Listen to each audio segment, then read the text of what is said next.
There was once a king whose subjects were a wicked and wayward people. Many among them cried out, "If you will give us righteous laws, we will follow them." So he put into effect laws that, if followed, would bring peace to the kingdom. Sadly, people were not true to their word. They did not keep his righteous decrees, and the land plunged further into darkness. Violence, chaos, adultery, slander, theft, and all types of wicked acts only increased.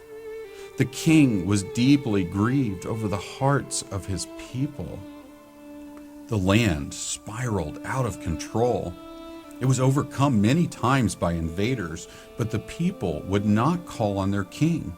They thought they knew how to best protect their homes, and so they plunged headlong into defeat many times. Their foes would lord over them and treat them cruelly. Only then would they cry out to their king, and he would graciously intercede to free them yet again. The king desired the hearts of his people above all else. So he sent his son out into the kingdom to proclaim his decrees and to extend his grace and mercy. The king knew that sending his son out into this rebellious people would surely end in his death, but he did it anyway. The king's son also knew the price that would be paid in his impassioned attempt to woo the hearts of the people. He willingly went despite this. For many years, the king's son lived among the people. He worked day and night. He gathered large crowds of subjects and told them about the love of their king. He asked that they give their hearts to him, but they were too stubborn and set in their ways. Yet the son persisted. He traveled from village to village, proclaiming the good news of his father's love. Some of the self-proclaimed leaders became frustrated with him. They cared nothing for the pleas of their king. They were overcome with greed and mad with lust for power. These men saw the king's son as a threat to their rule over the people, and so they drew away together and devised a plan to kill him.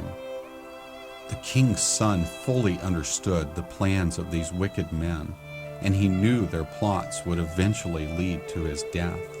Still, he stood his ground. He continued proclaiming the message from his father. He would not be silenced by any man. He forgave their ignorance. He answered their persistent questions with wisdom and understanding. He was surely a son who would do the will of his father without counting the cost. One night, after being betrayed by one of his closest men, the wicked, self-proclaimed rulers had their way with the king's son. They sent out a band of their men to bring him in. They came to arrest him. Despite the fact that the king's son had power and authority over them, he did not resist. He came willingly to face their kangaroo court. The rulers were cruel and abusive to him.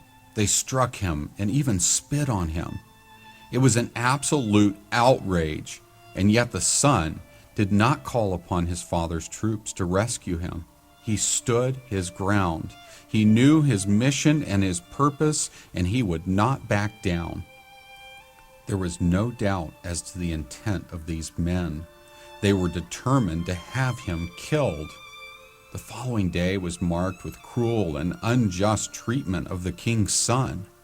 Their acts against him were treason, and yet he still refused to call upon the king's armies to rescue him. They spit on him, whipped him, and mocked him.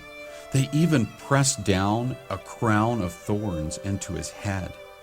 He was dragged from place to place as their prize and questioned relentlessly by numerous rulers.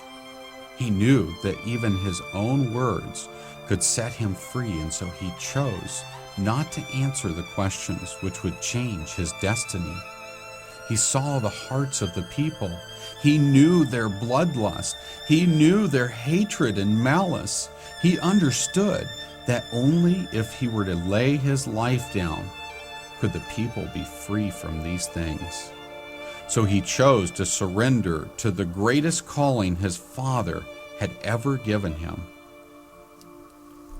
That day, the people led the king's son outside of the city.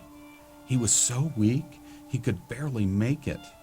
Yet in their cruelty, the people made him carry the tree they planned to nail him to.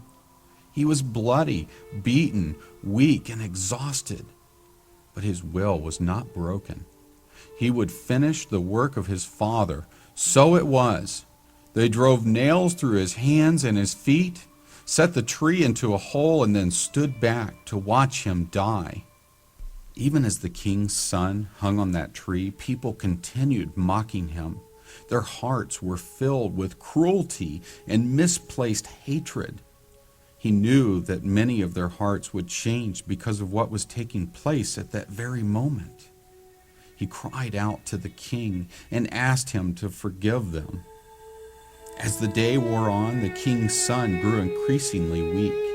Knowing that his time had come, he drew his last breath, and with all the energy he could muster, he cried out, "It is finished!" And then he bowed his head and died. For God so loved the world that he gave his one and only Son, so that whosoever shall believe in him will not perish, but have everlasting life.